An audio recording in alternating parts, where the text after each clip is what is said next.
हमारे साथ गोरखपुर सदर सांसद रविकिशन शुक्ला जी हैं, जिनको बिहार चुनाव प्रचार के लिए जान से मारने की एक धमकी मिली है। आपका स्टारडम इतना बड़ा हो गया कि बिहार में लोग डर गए हैं, आपको अब धमकी मिलने लगी। देखिए, प्रचार जब शुरू हुआ और उसके बाद जो माहौल, प्रधानमंत्री मोदी जी की आवाज, नीतीश बाबू की आवाज को हमने जमीनी स्तर पे उतारा, उसके बाद से हमको ये इस तरह की बहुत ही वाहियात, बहुत ओछी, जिसमें हमारी माता जी को भी इन लोगों ने बहुत अपशब्द कहे, जो मैं उसके लिए बड़ा दुखी हूँ। लेकिन मैं आपके माध्यम से कहना चाहता हूँ सारे लोगों को जो चाह रहे हैं कि मुझे धमका के मेरी आवाज़ बंद कर दें, हम लोग मोदी जी की सेना, विकास को लेकर राष्ट्र सर्वोपरि को अपने छाती में सजो के निकलें। गोरखपुर का सांसद हूँ, पूज्य योगी महाराज जी यहाँ पर हैं, तो आप सोच ही सकते हैं बाकी सब जवाब उनके पास है। और ऐसे धमकाने वाले बचेंगे नहीं। 2014 के पहले का भारत नहीं है और 20 साल पहले वाले जंगल राज के जैसा बिहार नहीं है कि आप धमका के आप बच के चले जाएंगे। आपको पाताल से भी पुलिस ढूंढ के लाएगी। ये मोदी जी की डबल इंजन सरकार की पुलिस है, आप बचेंगे नहीं। आप लोग जहां भी हैं इतना याद रखिएगा। बजाय मुझे मारने की बात, मेरी आवाज़ बंद करने की आवाज़, मेरी आवाज़ करोड़ों युवाओं में है और करोड़ों युवाओं को पता है रविकिशन क्या है, किस मिट्टी के घर से यहाँ पर आया है। एक ब्राह्मण का लड़का है तो बचपन से सनातन ही सुन के हम बड़े हुए हैं। तो वो आप तो भूल जाएं कि हम सनातन के विरोध में जब भी बात होगी, ये मेरी आवाज़ निकलते रहेगी। आप मुझे चुप नहीं करवा सकते हैं। सनातन के विरोध, बाकी आप जो करना राजनीति में करिए, सनातन, प्रभु राम के मंदिर, ये सब छोटी ओछी बातें ना करें। इस देश में, ये देश अब जाग चुका है। मतलब चुनाव प्रचार करने बिहार जाएंगे आप? जरूर जाएंगे, जरूर जाएंगे। डरेंगे नहीं धमकी से? हर हर महादेव। जेकर नाथ भोले नाथ हुआ नाथ कैसे हुई, जब भोला चाहिए दिन तर रात कैसे। तो रविकिशन जी का साफ कहना है कि वो डरने वाले नहीं है, बिहार के चुनाव प्रचार में एक बार फिर से जाएंगे और वहां पे चुनाव प्रचार करेंगे। अखिलेश पांडे के साथ रामगोपाल द्विवेदी, न्यूज 18 गोरखपुर। एक मेरे पास अननोन नंबर से फोन आया। उस व्यक्ति ने अपना नाम अजय यादव, ग्राम जवनिया, जिला बिहार बताया। उसने हमारे आराध्य प्रभु श्री राम जी के लिए अभद्र भाषा का इस्तेमाल किया। माननीय सांसद जी की मां को अभद्र भाषा का इस्तेमाल किया, जिसको मैं बता नहीं सकता। और उसने बिहार न आने की धमकी दी है माननीय सांसद जी को। कहा है कि अगर बिहार आओगे तो गोली मार देंगे। उसके पास सांसद जी के हर मूवमेंट, हर लोकेशन की जानकारी है। जैसा कि लगातार सांसद जी बिहार में प्रचार कर रहे हैं, हमारी प्रस्तावित रैलियां भी हैं माननीय सांसद जी की बिहार में, हमें जाना है।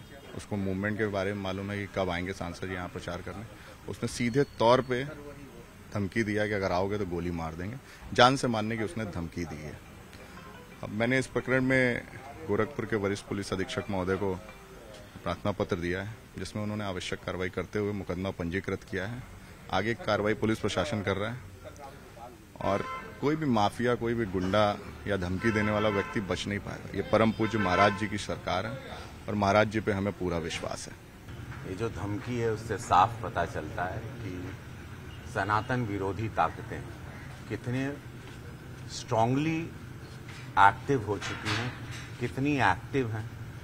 इसके पीछे कोई बहुत बड़ा हाथ होगा। कोई ऐसे व्यक्ति सांसद को या पूरे भारत में, विश्व में एक नोन कलाकार को, एक सुपरस्टार को ऐसे धमकाएगा नहीं जान की। बहुत बड़ी कोई बात होगी, बहुत लोग होंगे इसके पीछे। एफआईआर कर दी हमने, पकड़े जाएंगे जरूर, कानून के हाथों से बचेंगे तो नहीं और कड़ी से कड़ी सजा भी होगी उनको। बट ये मुझे जो दिखाई दे रहा है कि बिहार के प्रचार के बाद ये तो तय है कि विरोधी दल बिहार में जान चुका है कि बहुत बुरी हार का सामना वो कर रहा है। उससे फ्रस्ट्रेटेड होके, क्षुब्ध होके ऐसे फोन कॉल्स, थ्रेटनिंग के, लाइफ थ्रेटनिंग के कि बिहार उतरेंगे तो जान से हमको मार दिया जाएगा, हम प्रचार में आएंगे तो, पीड़ादायक भी है। लेकिन मैं उन सबको आप लोगों के माध्यम से कहना चाहता हूं जो हमको धमका रहे हैं जान से मारने के लिए। मैं रविकिशन हूं, कुछ सोच के ही मैं राजनीति में आया हूं। मैं अपनी जिंदगी में मस्त खुश था, अपने परिवार के साथ। इस देश के साथ प्रधानमंत्री मोदी जी की सनातन की विचारधारा, इस देश की उन्नति, राष्ट्र सर्वोपरि के नारे को छाती पर लगा के आया हूं। तो ऐसा कमजोर तो नहीं हूं कि इन धमकियों से डर के या ये मारने या गोली चला भी देंगे तो हम रुक जाएंगे, या मेरे जैसे अनगिनत करोड़ों रवि किशन हैं जो जाग चुके हैं इस देश में 2014 के बाद, वो पूरी युवा पीढ़ी।